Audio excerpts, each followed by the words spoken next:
Let me bang. I do let you bang. Hey, let me bang you, James, man. I let you bang. I let you bang. Greetings, marriage and virgins. Go for Jesus. No forget Jesus, people. Hey, I'm not surprised, motherfuckers. Ladies and gentlemen, it is time once again for your favorite mixed martial arts podcast. Recording out of Los Angeles, California, it's MMA Roasted with Adam Hunter. Who the fuck is that guy? Who the fuck is that? What's up, people? Welcome to our brand new MMA Roasted Podcast. You guys have been asking, where's Greg? Where's Greg? Where's Greg? Greg is back. It's gonna back, guys. I'm back. And I think Sean's come. I think Sean's back. I know he's back from Germany. I think he'll be joining us too. And Don Frye, if he figures it out, will be here as well. And my friend Ryan is coming in later. He's a buddy of mine who's a comedian who is also an MMA fighter who started his career 0-9, but kept going. And almost hit 500. He's a great guy, but anybody who starts off at 0-9 and doesn't get discouraged is a guy that I want to talk to. You got to be. You're right about that. I mean, at 0-5, you got to be thinking, maybe this isn't for me. 0-7, you're like, but that just goes to show you when you really want something, then none of that matters. Those numbers don't matter. What matters to you is improvement. Did you see improvement? And that's all you need, because you know next time you go in there, you're going to be proud of yourself because you got better, even if you would take another loss. I got to talk to this guy too. I wish I had all day. I wish I could be here all day. Unfortunately, I can't. I only have an hour for this because it is my wife's birthday. So I gotta get it in and get in. But yeah, that's extraordinary. Good for him, man. That really means something. So meanwhile, I got you this show, Greg. So they called me up at this strip club, right? Right. And like, hey, can you do the Christmas party? I said, I can. I'm going to be in Dallas doing this other show. Then they booked me to do. We'll have you judge a stripping contest, right? And also, is this that? What? Yeah, was this the one in Vegas? Same people, right? Okay, right. See, I didn't know they had a Vegas location until we were at the party. I'll explain that. And then they go, we'll have you do comedy before. Which, of course, no one wanted to see it. No one wanted, not one person. It was $10,000.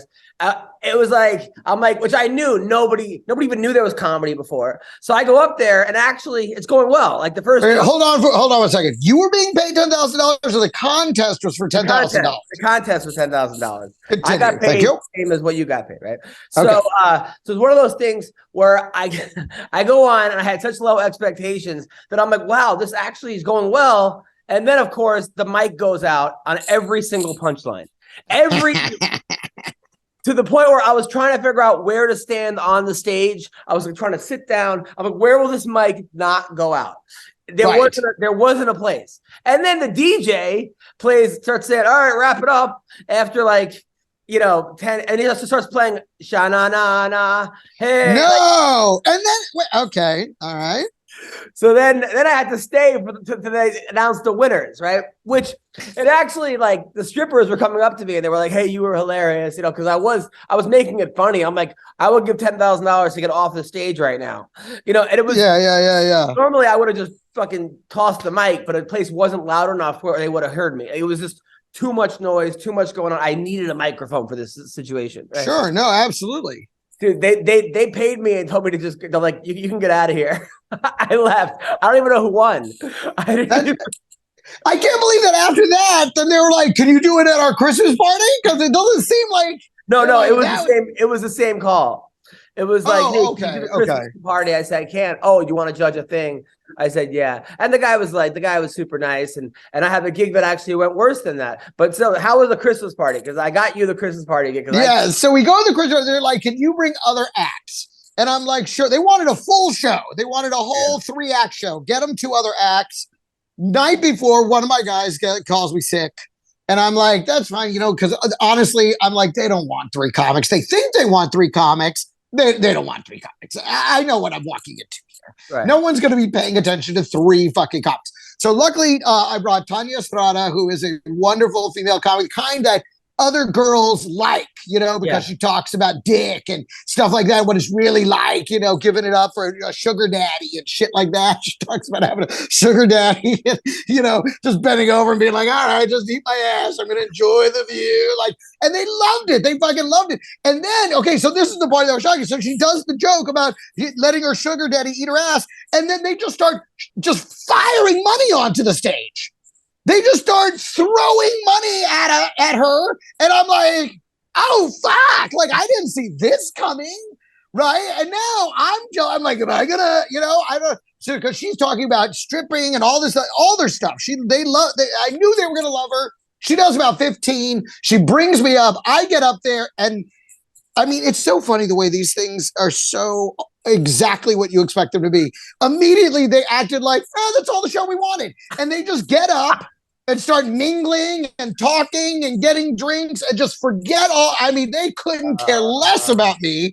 I'm struggling through it. Now, there are some people paying attention, so I turn my back on these girls who are not paying attention, and then they're like, hey, we're paying attention. I'm like, are you? Because I feel like they were laughing and you were. But then so I'm performing to them, and I'm like, what do I got to do to get some of that money? And they're like, we threw all our money at the girl.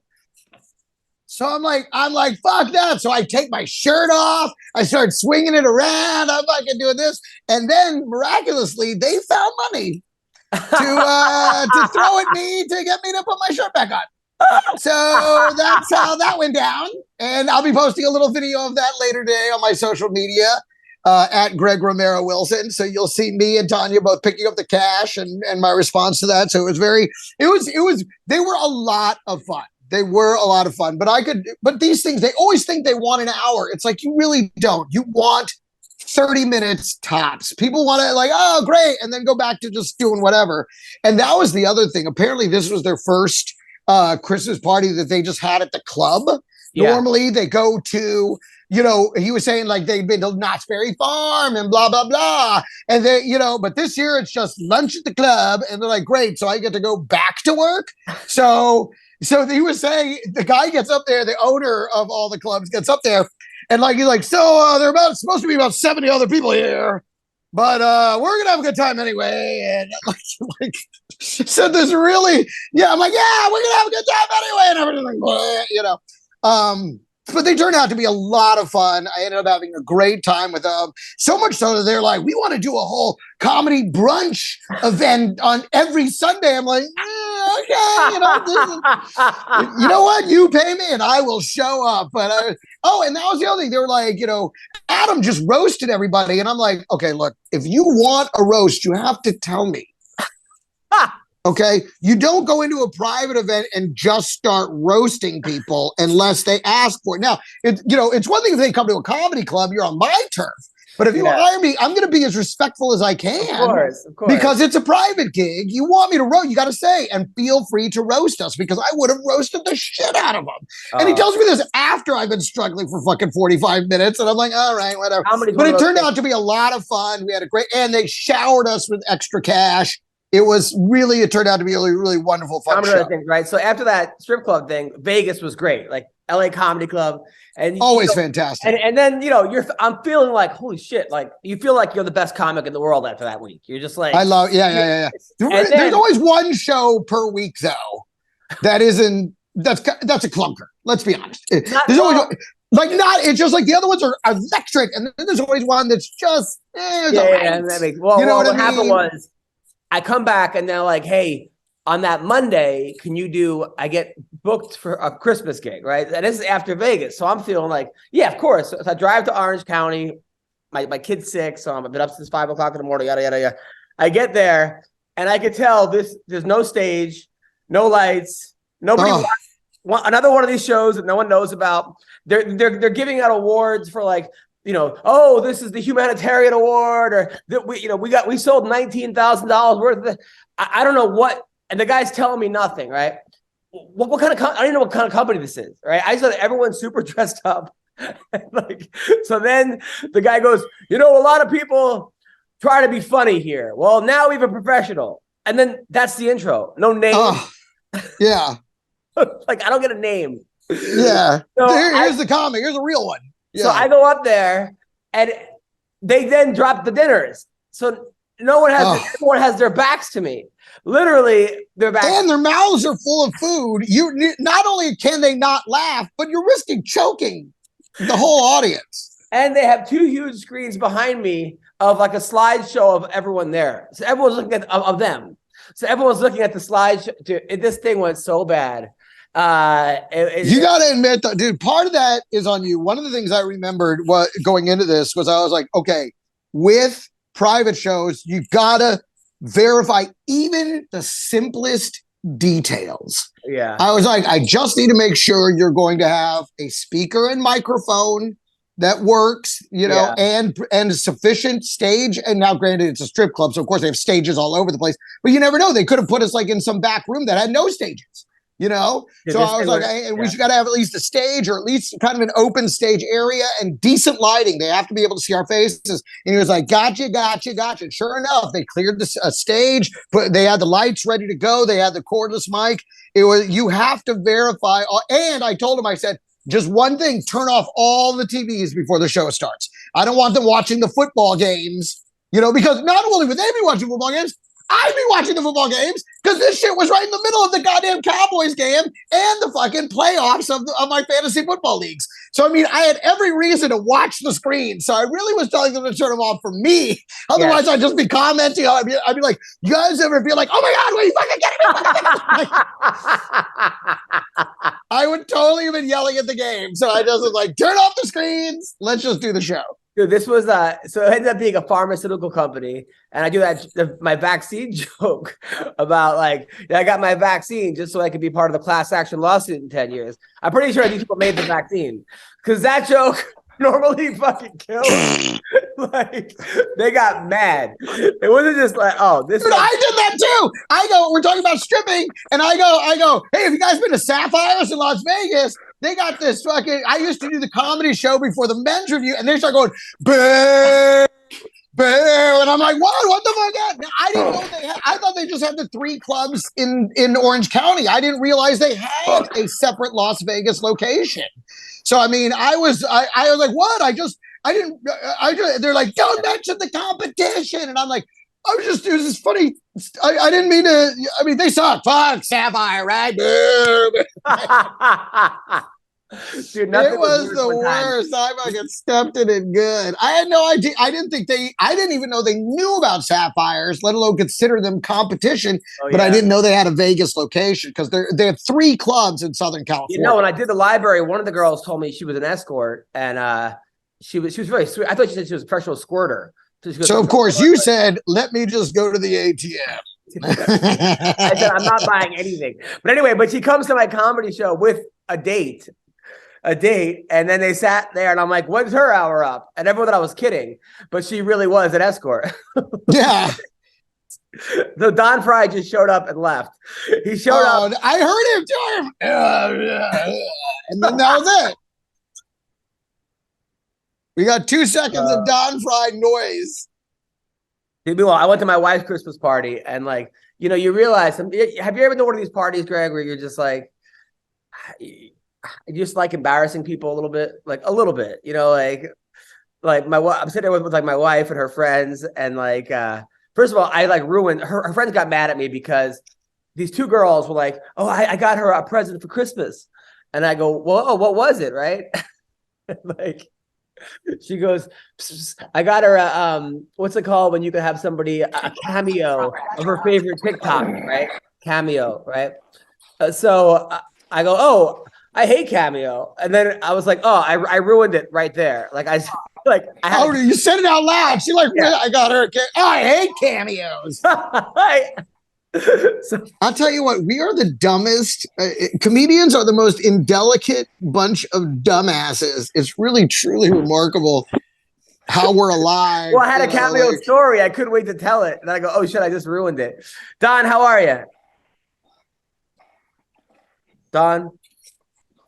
The only time the only time he had good Wi-Fi was in the hospital, by the way. Right. That was the only time. If your Wi-Fi is worse than hospital Wi-Fi, you need to move closer to the city. That was the best Wi-Fi he ever had. Doc, can you hear us? All right, we'll start talking if you can. Dude, meanwhile, comedians, you're absolutely right. And then her friend, I was like looking through pictures of our kid, and I was like, and I wasn't going to do this, but I'm like, hey, you want to see a video of my wife giving birth? Oh my God, you were just doing anything to make it up at that point. She was like, I'm okay, but thank you. That's a little bit, I wasn't really going to do that. I was just trying to think of the most inappropriate thing you could have like said at a party. Tell me, what do you think of the lighting in this dick pic?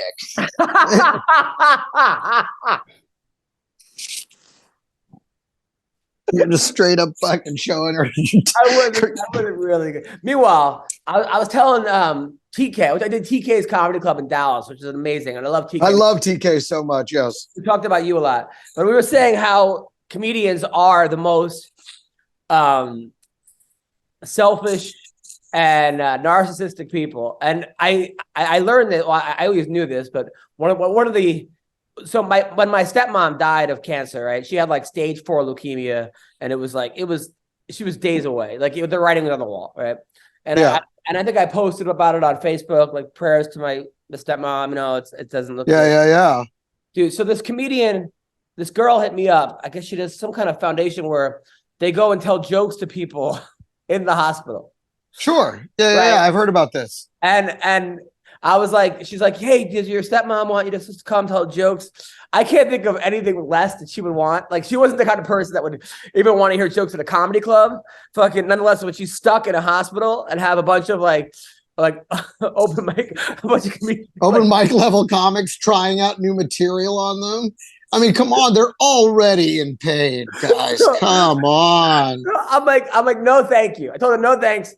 And she's like, no, you don't understand. We once cured somebody. I go, please, we once cured somebody. God, talk about taking laughter as the best medicine to an unrealistic level. I go, she's like 50 pounds. Like it's not looking good. I go, as much as like we didn't get along in life, this would be probably the meanest thing I've ever done. And she wouldn't stop.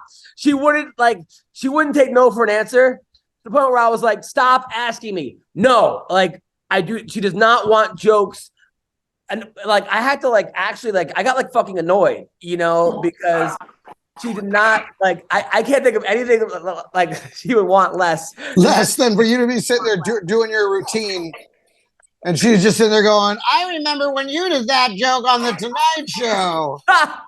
like can you imagine how it wasn't me telling jokes, it was them, it was strangers. It was, I mean, can you imagine like how hard up are you for stage time where you have to go up to people that are like on their deathbed to tell them jokes? Well, I mean, I can see where people wanting to do it, charitably. I mean, I've thought about doing it before too, but I don't think they want to see it. I don't think they want to be like, okay, thanks for your jokes. Walk out of here on your healthy legs.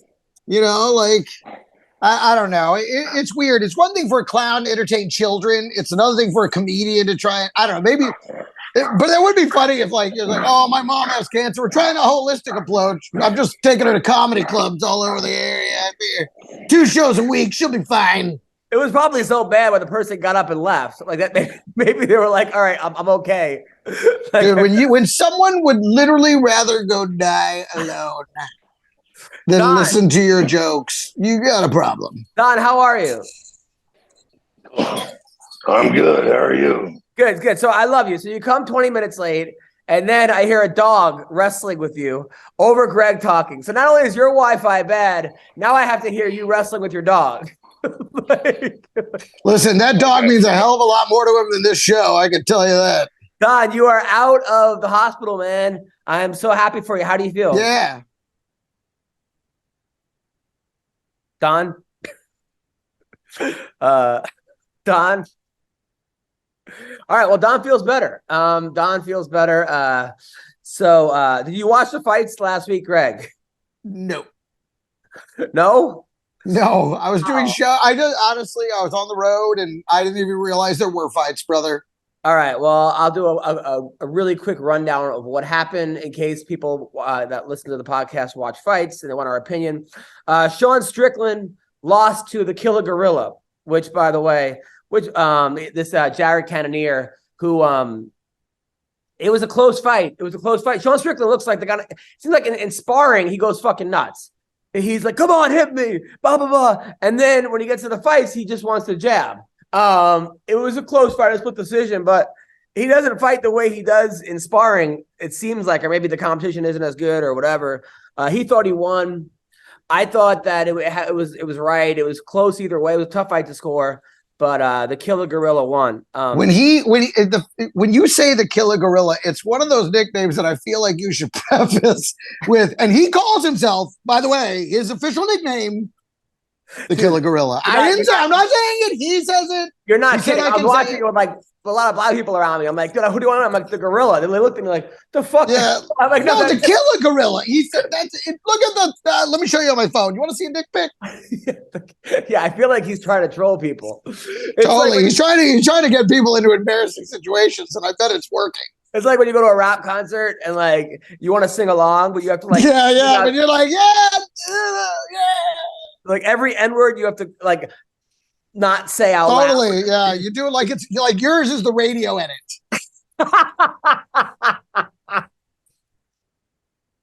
Radio edit. All right, so then so that was good. I mean, it was a good fight. I don't think Strickland's stock went down. It was a very, very close fight. This guy Michael Cape, he was from Ryzen, and he was doing this crazy stuff before he got to the UFC. And then it's one of those things where you have to give guys, I think, a fight or two in the UFC to kind of feel themselves out and not allow them to, because now he's fighting like he did back in Ryzen. He's doing crazy stuff. He looked great. Corey McKenna, who was like 19 when they signed her. She's got a cute little baby face. She's from I remember. Sure. She beat Cheyenne Vlismas. It was one of those fights where it was 1-1 going into the second, right? And Corey clearly had the advantage on like the ground and Cheyenne on the feet. So of course Cheyenne starts round 3 going, let's keep it standing. Come on, bitch, keep it standing. And then of course she's like, no. That's exactly like what she didn't do. I love that they try and bait you into doing what they want. Like let's just.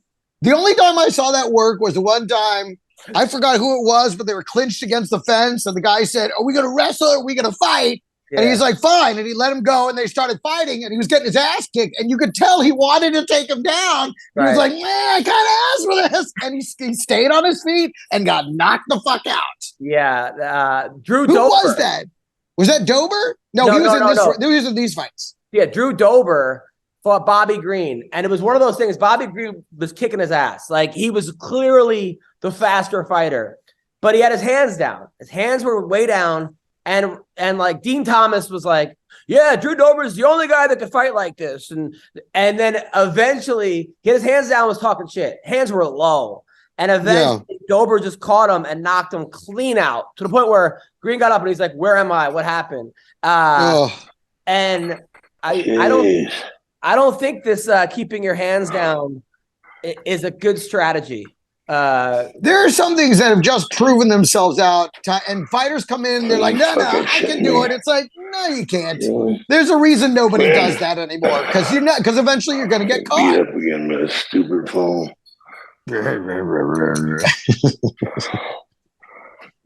Don, we can hear you. Don, how are you, buddy? Sounds like a sex tape. It does. It's like, is he getting a blowjob right now? We've had an episode like this before. This sounds right. He goes, I'm getting beat up by this stupid phone. That's what he said. That sucks. It's okay. We love him. And he's gone. And then Bruce Leroy, right? Bruce Leroy won his fight. Bruce Leroy, look, performance of the night, it says here. Good for him, man. A lot of times he's one of those guys, and a lot of times those wild moves and stuff totally just get him caught.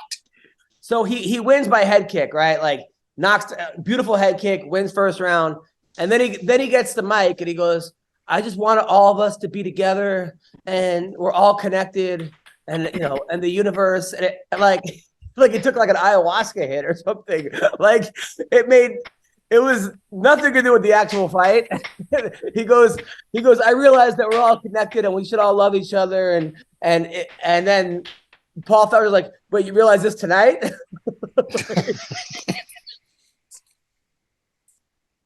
As my foot was knocking Julian's soul out of his body, I realized, hey, we're all connected. It was crazy. It was hilarious. Don, you can hear us? All right. So Amir Al-Bazi won. Yeah, that dude looked good. He looks like he might be the next big thing at that weight. He's pretty scary.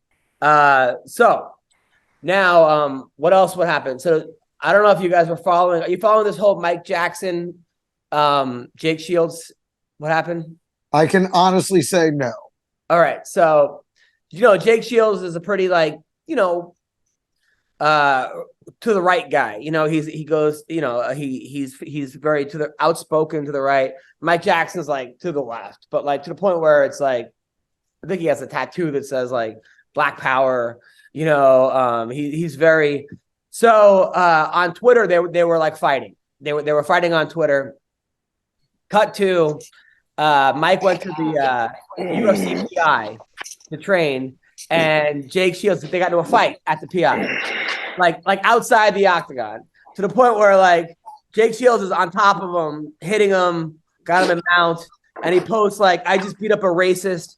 And then Mike Jackson's calling, so Jake said he's a racist, and then Mike Jackson is calling Jake a white nationalist and plans on suing him. So there's a lot of race being thrown, a lot of racial accusations.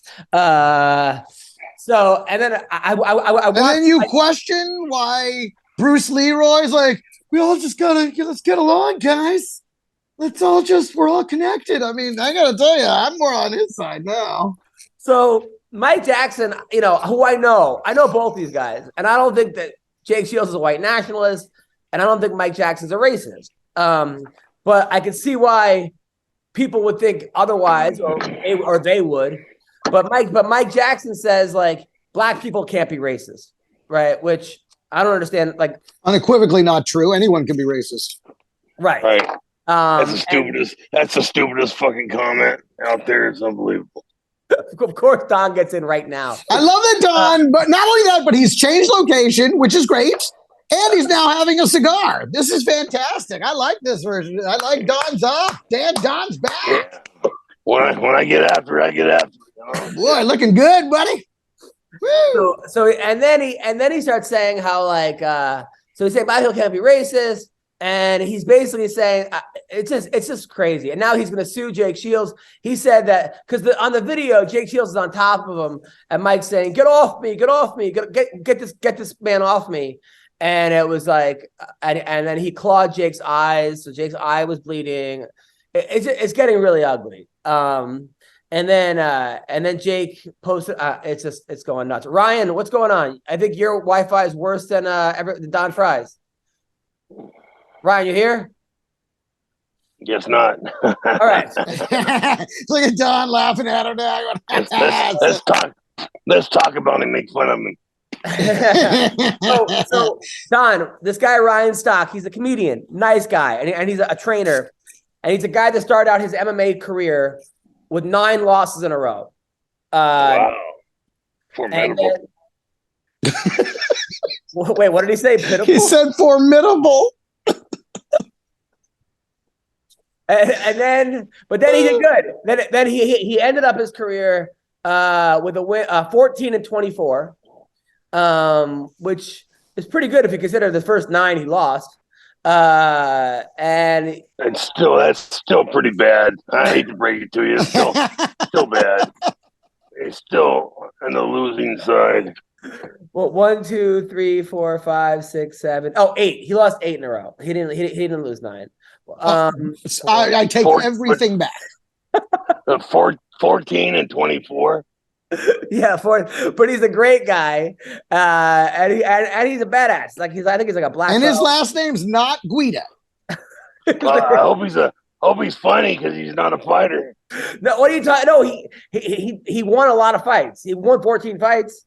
He lost 24. Ryan, are you with us? We got to get he's a great guy. Meanwhile, Shannon Rich came to my show recently, who actually, Shannon Rich on. Yeah, I know Shannon. I've known Shannon for like 20 years. Yeah. So Shannon had a record of what was his record? He came to my fight, Greg, and I'm like, this guy Shannon Rich, he had over 200 fights, and he actually won 3 of them, right? So this guy's record was 58 and 88, right? But a lot of fights, I don't think he really tried, right? Don, you see a lot of his fights? Don? Okay, yeah. It seemed like a lot of fights he was giving up his neck because he seemed to win by standing. He seemed to lose by standing guillotine a lot. So it's one of those things where he's like, I'm just gonna walk into you, get paid, and like call it a night. But anyway, what are you gonna do? So yeah, well, there's no more fights for this year. I know. I was noticing that there's not one until like the 14th of next year. So nice break for everybody. Enjoy the holidays and do all that family business. Well, Bellator is fighting. They're having a Bellator versus Ryzen on New Year's Eve, and they got. Why are you laughing? Because it's like Bellator versus someone even less than Bellator. Like, come on. Oh, my God. It's Ryan. It's Ryan and all of his peers. No, it's all 14 and 24 guys. No, they got some good fighters. They actually have some pretty good fighters in Ryzen. Like some actually good guys. And we'll talk about that. I think Ryan's with us. Ryan, are you here? I feel like your Wi-Fi is maybe worse than your MMA career. Are you here? Nope. Man, I hope he doesn't think I'm making fun of him. He's one of the coolest guys. You mean aside from what you just said? Yeah. Ryan, we're destroying you, man. We're destroying you if you'd only hear. No, but Ryan got me booked in Michigan. He got me booked at this gig in Michigan. No, it was Minnesota. And that was the show where I told you there was a blind guy.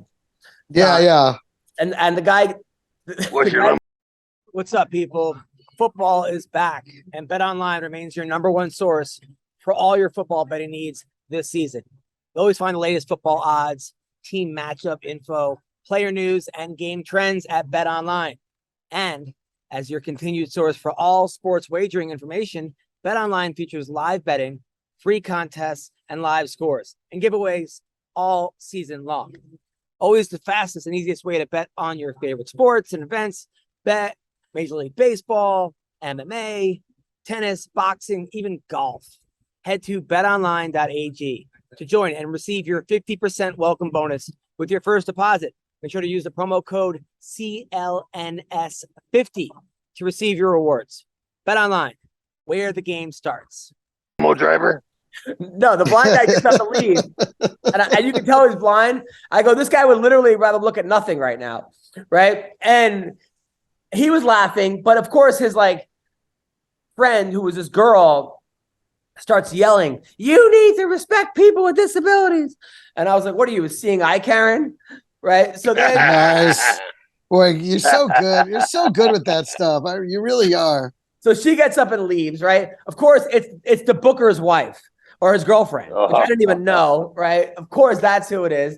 And her mom is the one who brought the blind guy because she works with people with disabilities. At the end, I go over to the blind guy and she's like, he's your biggest fan. We talk, blah, blah. I go, what do you do for work? He works at the post office, sorting mail. I'm not even kidding. No way. That explains why shit ends up in Kilimanjaro, yeah. Ryan, you were there, right? Ryan, can you hear me? Fucking go. Jesus. Sorry, guys. How we doing? Hey! Ray! What's up, Ryan? Ryan Stock.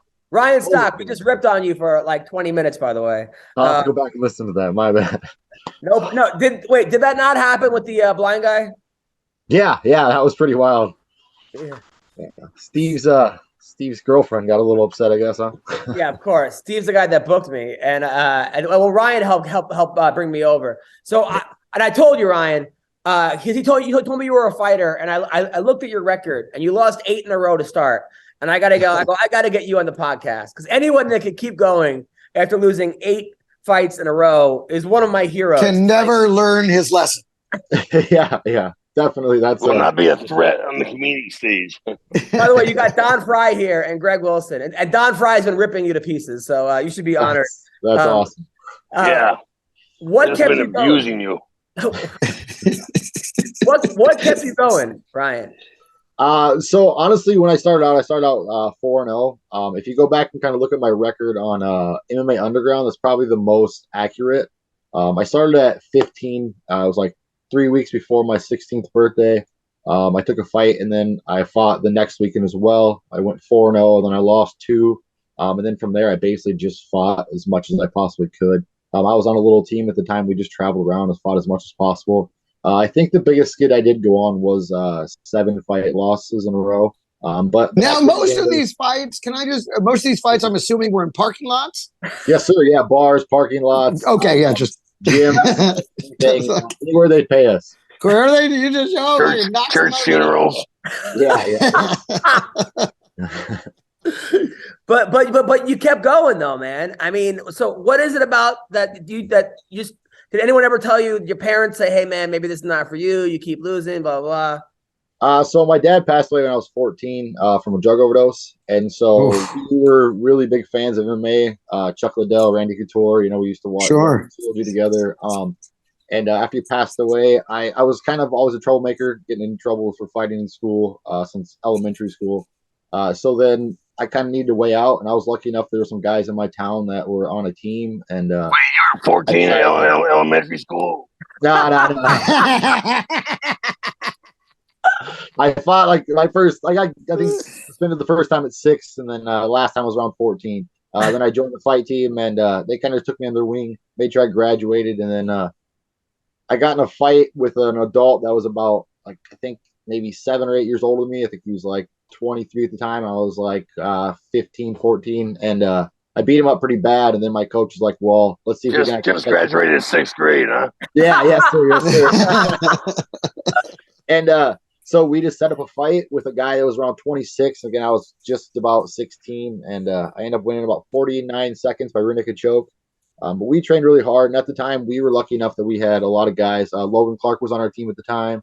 Another guy named Jeff Larson, who was a pretty good guy that trained around Jeff Lumen. He trained around here, and he fought like Luke Coludio, or I don't know, that is a Little Hulk. So we had some good guys at our team, and I was just lucky enough to be around a lot of good wrestlers and guys that were tough, and we were too dumb not to keep fighting. We had Bruce Johnson on our team. If you look up his record, it's I think it's somewhere around like 12 and 109 or something. He's got like a really, really crazy record. Yeah, it's. Wait, you had a guy on your team that was 12 and 109? Yeah, he was horrible, and he just loved to fight, man. He's a good guy, but he'd take any fight anywhere. Like you said, that's what we did to pay our bills. So you were like, well, I'm not as bad as this guy. Yeah, kind of, yeah. Everything's about context, isn't it? It really is. It really was. Yeah. You're standing next to that guy. You're the all-star on the team. Exactly. So why did you eventually stop? So the last year ran out of opponents. Yeah, exactly. I fought too many. Everybody else had a winning record. Yeah, I wasn't very good either, but I was a little bit better than that. So I stopped fighting because I got 3 mild concussions in the same year, all during training. And so I took a long time off just to kind of get focused on jiu-jitsu. And my goal was to get to my black belt. I got to brown belt now. And so I just decided that I wanted to keep my brain for a little while and focus on still being a martial artist, but trying to teach. And I took over teaching kids classes and stuff like that. And now eventually kind of blossomed into me having my own gym. So I'm just kind of blessed that it all turned into this, and from being great, man. Congratulations. Thank you. What I love about Ryan, right? So I meet Ryan, and he's telling me he's like brown belt in BJJ. He's found himself, and he's like, next week I have a kickboxing match. I go, against who? He's like, the world champion. But I'm pretty confident it'll go my way. Yeah. That was last week, right? It was December 3rd. How did that go? I lost a split decision. Wow. I mean, that's still a lot. I didn't think that because you said he was like actively fighting. You hadn't fought in like 6 years. Yeah. He took a few years off, and he fought twice the year before. He had fought for a championship, and he lost a split decision in that fight about 8 or 9 months before I fought him. And it was a really crazy first round. And then I kind of got the adrenaline dump after not fighting for 7 years and slowed everything down a little bit. So. No, because 7 years. So how many losses did you take during that? No, I didn't fight at all in 7 years. No, I was a little nervous because you told me you told me you were taking the fight as you were taking bong hits in your car. That might have been true. So he's like, I'm fighting next week against the world champion. And he's like in this I don't know Yeah. At what point do you introduce the kids to that lesson? We don't. We keep them away from that one as best as possible. Okay. They do come to the comedy shows though, so that's. By the way, Greg, he's a very good comic, very good comedian. By the way, very good comic, good role model, good fighter. I want great role model. Yeah. Where can people follow you, Ryan? Ryan for Hunter Bite. Social media. Wait, Don's ripping on you. Hold on. No, what are you saying, Don Frye? All right, thanks. All right, Ryan, where can we follow you? So Ryan Stock BJJ on Instagram. Otherwise, it's Ryan Stock everywhere else. We do have a YouTube Prodigy Company. We're also on TikTok where I post a lot of my fight videos. We do all kinds of crazy stuff, ghost hunting, all kinds of crazy shit. So. Wait, you go ghost hunting? Yeah, we've been ghost hunting. We've done a lot of crazy stuff. We do anything to have an adventure, man. My life's all about experiences and leaving a good, fun legacy. And I just want to do as much as possible while I'm here. And so anything and everything I think is kind of interesting, I'm going to try it. And have you ever found a ghost? I mean, technically, no. We've heard some weird shit, but that's kind of every ghost hunter, right? So who knows? Greg, I was on cocaine one time. Yeah, ghost hunting. He freaked out, so that's pretty fun. Wait, who was on cocaine?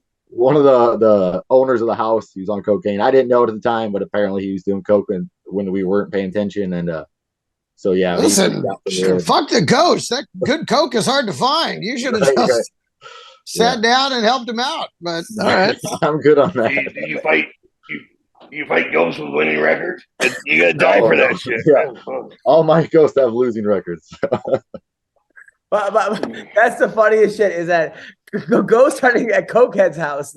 That sounds like an actual fun sport. I was gonna say I don't know if that place was haunted as much as that guy was just hearing shit from being coked out. You guys hear that? You guys hear that? There's a ghost in here. Fuck that. That's exactly how it was. Yeah. Greg, have you ever went ghost hunting? Yes, I actually have. How'd it go?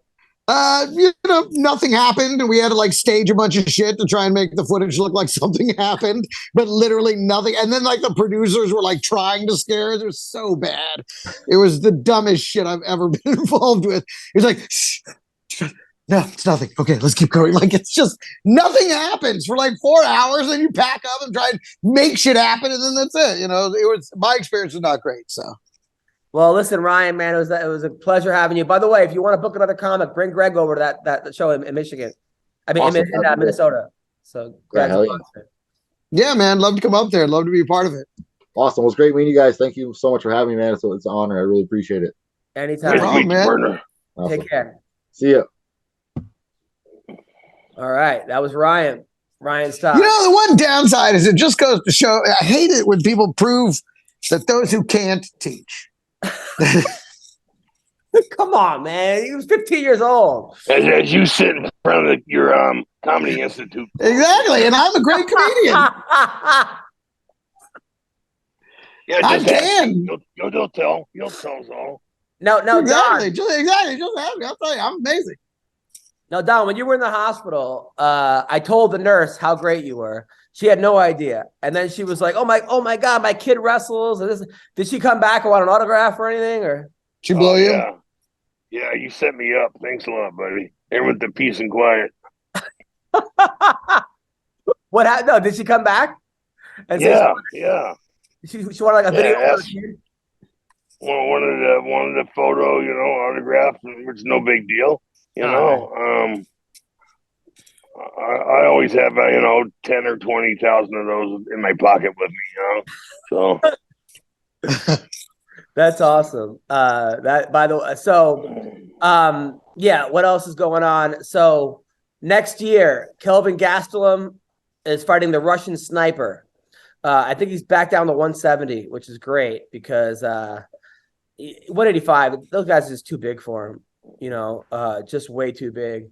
By the way, so Greg, Don, I was coaching, right? And we have this kid on the team who this boy on the team who he's got some issues, in and out of the hospital, yada yada, and like very, he's like kind of depressed. And I talked to the mom, and the mom like, so anyway, so the kid sits out practice all the time. You're like, and it's one of those things where I'm like, okay, sure, you gotta sit out. But then afterwards, he's like, hey, what can I do better? I'm like, I don't know, practice. Get off your ass, yeah. Like, what do you? Fuck. Man, Gastelum is going to fight after the holidays. Oh yeah, you're right. Everyone's fatter after the holidays. Yes. I'm literally my fattest on January 1st every year. Except for DC. DC does it backwards, yeah. Yeah. Oh yeah, does he lose weight during the holidays and gain it the rest? Of course. Look at him, yeah. He just stays fat. Listen, you stay ready, you ain't got to get ready. That's it, man. Dude, Yeah. I think for Gastelum, this is not great. But at 170, he was amazing. I mean, at 185 in the beginning, when he knocked out Bisping, and he also beat Tim Kennedy, he was looking great. I think people were overlooking him. And then when he ran into Chris Weidman, and then guys that were just much bigger than him, it was like, okay, like he's just too small. I mean, if you hang out with Kelvin, he's a pretty short guy. He's not a big guy at all. He's a pretty small guy. Even compared to you? Compared to me, he is. I'm taller than him. No fucking way. I swear. You know who I ran into in Texas? That guy Saif, who's like one of the greatest coaches. Hey, come by. I'll hold mitts for you. You better come by. So I take an Uber there. I walk into practice. I'm like, where's Saif? This is at Fortis MMA. Oh, he's in Las Vegas. Coaching Brandon Moreno. They're like, oh, but you can jump in this Muay Thai class, which I did. But I saw Jeff Neal, who fights at 170 or 180, and he must be about 220. I mean, he's fucking right. He looks huge too. When you see him, he looks like he's a big dude. I was like, how do you make the weight? He goes, money. I mean, he must have cut like 30, 35, 40 pounds. Yeah, you do the math. 170, 220. Yeah, that's pretty good. Yeah, it's crazy. Dummy. I mean, you big dummy. There's a video of Eve Edwards, by the way, doing a backflip. He can still do a backflip. He's a grandfather at this point. Did I tell you that story about Eve Edwards at like my house? Did I tell you that story? So what? He's only 17. Big. We were talking to Ponzinibbio on the podcast, right? And I had my baby who was like 4 months. She was sleeping in the other room. And all of a sudden, in the middle, I'm trying to listen to Ponzinibbio and I hear the baby crying, right? And I'm like, oh no. So I'm like, Eve, can you go change my kid's diaper? She's crying. Oh, I remember this. So he walks in the other room and he's changing her diaper and we got the nanny cam on. So my wife texts me. She's like, who has our kid right now? so I don't know, honey. I'm at the store. So now she stays married to you.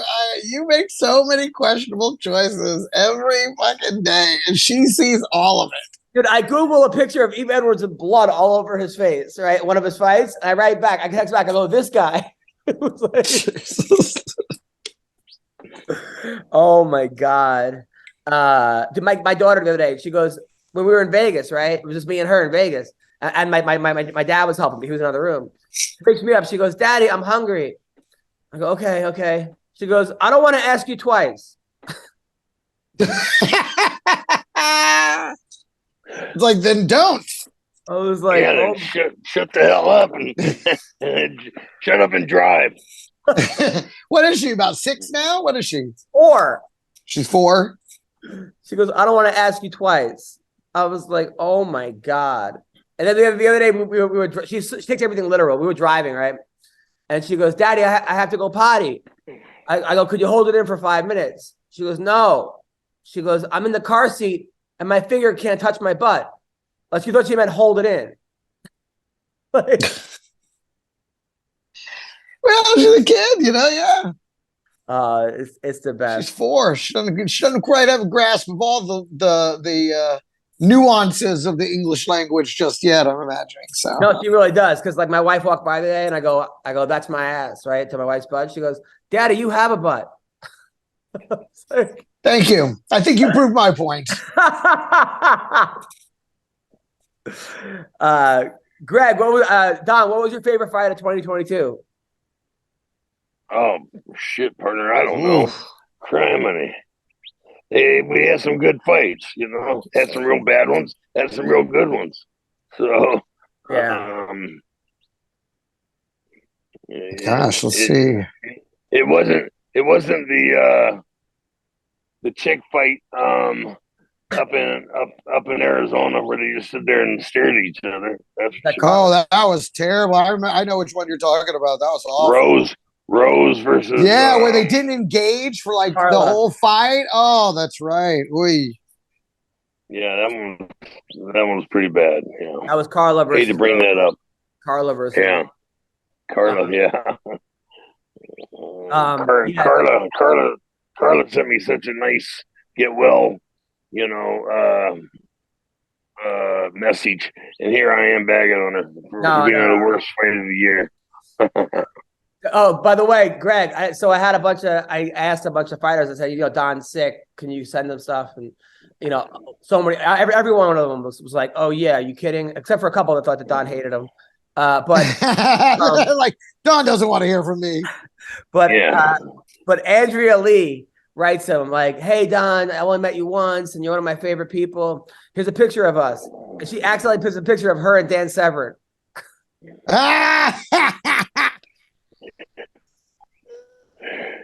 And then he goes, and then Don writes me back, typical blonde.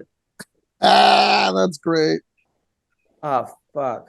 I'll tell you what, then, she graduated at the top of her class at the institute. I just got a text from my wife. Violet hit her head at school today. The teacher called, said she didn't even cry, and it's fine. Good thing they called. See, honey, that's why I slap her around, toughen her up, Yeah. Let me see. The Oliveira Islam fight was pretty good.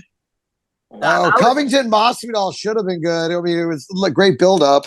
I think the Poirier versus Chandler fight might have been one of the best. Oh, that was an incredible. I mean, there were a lot of great fights. It was really the best ones were some of the undercard fights. Yeah. It's hard for me to remember them all right now.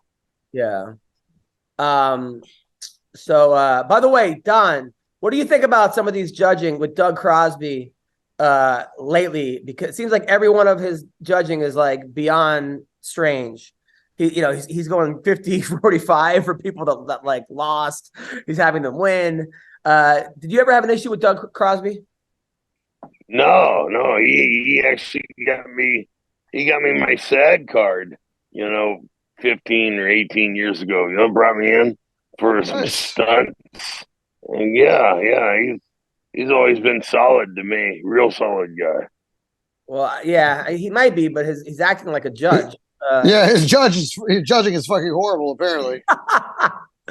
Horiguchi, by the way, is one of the guys that's fighting on this Bellator card. By the way, Horiguchi is amazing. And I'm telling you, this card might be good. I don't know. I'm pretty sure it's free, but you might have to pay for it. If you have to pay for it, I can't see them. Which one? The Bellator versus Rise. Oh, the Bellator Rising one. It'll probably be entertaining. I mean, shit. They're the only show on for the rest of the year. So exactly. Somebody's been watching. Smart for them. Like the PFL said that they're happy with their pay-per-view. I bought it. Really? Yeah, to see Bubba in those championships. Yeah. What do you think of Bubba? He still has some work to do. I mean, you see the progress. You see how much better he's gotten as a striker, but he's still got work to do, particularly with his defense. I think that he still has some work to do. That's all. I mean, he keeps growing. He keeps getting better. He keeps getting closer. He's almost there, but he got pretty definitively beat, I felt. Well, I told him before the fight, I go, Bubba, it's $1 million. Don't fuck the fans. Just wrestle. This guy right. Can't. And they said Dewey Cooper, his coach, who's a striking coach, told him the exact same thing. Just wrestle. Let's use your wrestling. It seemed like he didn't really use his wrestling. No.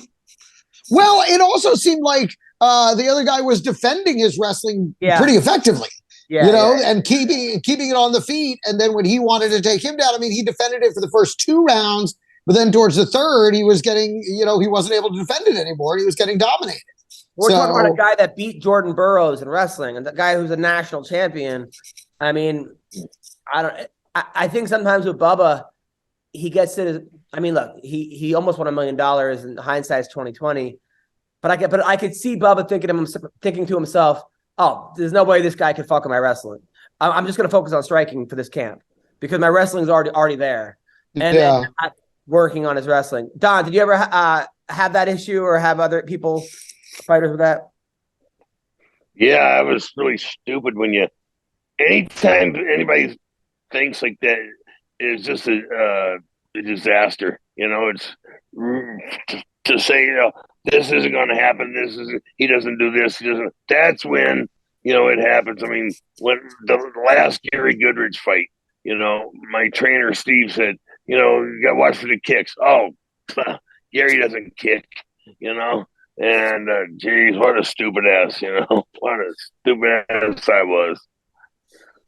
Yeah. It seems to me when it comes to wrestlers, though, it's not the same as jiu-jitsu in that, jiu-jitsu is always working towards a finish. It's always trying to create a finish, some kind of submission. Whereas it seems like wrestling is great for physically imposing your will on the other fighter, but there's not a lot of great finishes in there. No, and I feel like with his ground game, he still needs to focus on jiu-jitsu, on knowing how to finish when he gets it on the ground. I think I feel like a lot of guys, they go wrestling is such a grind, and you spend so much time doing it. Especially at that level where Bubba was at, where it's Division I, it's 2 practices a day, 3 a day, hours a day. That in your head, you're like, there's no way this guy's going to catch up to me. Like, I'm so fucking light years ahead of this guy. Yeah. And it's like when Frank Mir fought Brock Lesnar in that second one. And he's like, I've forgotten things that Brock never even learned yet. Right. And then Brock put him in a fucking schoolyard headlock and just punched him in the face. And turned his face into fucking hamburger. That was Dom, were you surprised when you watched that Frank Mir fight? The Brock? Yeah, because, I thought Mir had, Brock's an amazing athlete. He really is. I mean, you can't take anything away from the monster. But I thought Mir had enough experience, not to do that. But, he never was the same when he came back from that motorcycle accident. It just ruined his body and his mind completely. And when you have the belt, you can't be riding a motorcycle, you can't be jumping out of airplanes, you can't. There's so much shit you cannot do anymore, Right. But when you have and that's the thing is that there's plenty of life to go do all that stuff after, Right. You got to learn. And it's the same with football players. Football players want to go and celebrate, between games. And it's like, guys, there's plenty of time in the off season. You party your dick off then. Fucking keep it under control during the season. The guy who blew his hands off at the fireworks. What was that guy? JP. Yeah, Jason Pierre-Paul on 4th of July blew off 2 of his fingers. I mean, it's like the other wide receiver, same team for the Giants. He shot himself in the leg. They go and do this. It's like, what are you guys doing? You're in the middle of the season here. Cut it out. So shoot yourself in the off season. Yeah, exactly. Why are you at a nightclub with a handgun in the middle of the season? But obviously 4th of July is not in the season. That's just that poor guy had an unfortunate run of events. So, Don, what was the dumbest thing you did when you had the belt? Got married. It seemed like the right move at the time. You got married after the belt? Yeah. I did. Yeah, I mean, you see it all the time. You're absolutely right. People that they finally get what they Not a want. good move. Not a good move. So Bryce Mitchell, by the way, was saying he was going to retire after his loss. He said he hit it really, Right. which was crazy. That was the lock. I told Yeah. my dad wanted to gamble on the fight. I go, There you Bryce go. is the lock. I go, gamble on Bryce. The guy won 15 fights in a row, never lost, and then got the shit beat. That one I couldn't believe. But I don't think he's going to. Well, you know why he lost? Why? Because you bet on him. Because you told your dad to bet on him. Maybe you jinxed him. It's all your fault. I mean, weren't you surprised with that fight? Who did he? I remember the fight. I remember the ending. Who was it against? What, this guy Ilya? It was in the last UFC pay-per-view event. Yeah. No, I remember watching it. I couldn't believe afterwards. I was like, what is happening? But I mean, listen, you never know what's going to happen when you get in that cage. Nothing is guaranteed. 15 in a row. You tell me 15 in a row, I hear, well, he's due. Now we got to talk about this thing. This new, I don't understand it. I don't understand why people are into it. I'm sorry. I'm not. Is this slap fighting? They're bringing it to now a TV show. They're having the Ultimate Fighter, but with slapping, where they're going to have the slappers live in a house. I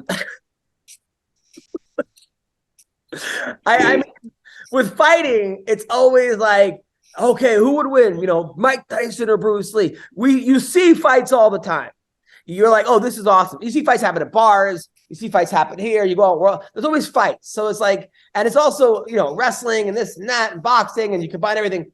With slapping, two people are at a table, and one guy just, what are you proving?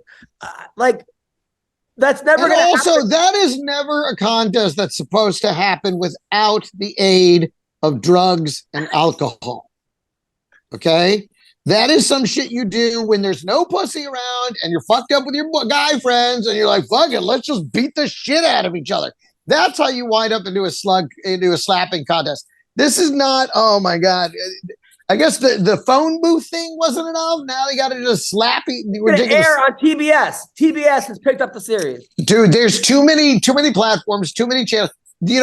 Somebody posted a picture of like ESPN2 was broadcasting the HVAC National Championships. Okay. This is heating and air conditioning repair. And they were doing a national championship of what? Like they would just give them broken AC units. And they're watching this shit like, oh my God, look at him. He's replacing the Frye. But I can't sell a fucking TV show. But I actually have shows in the can of great concepts that no one's done. Anyway, Don, are you interested in watching the slap fighting championship? No.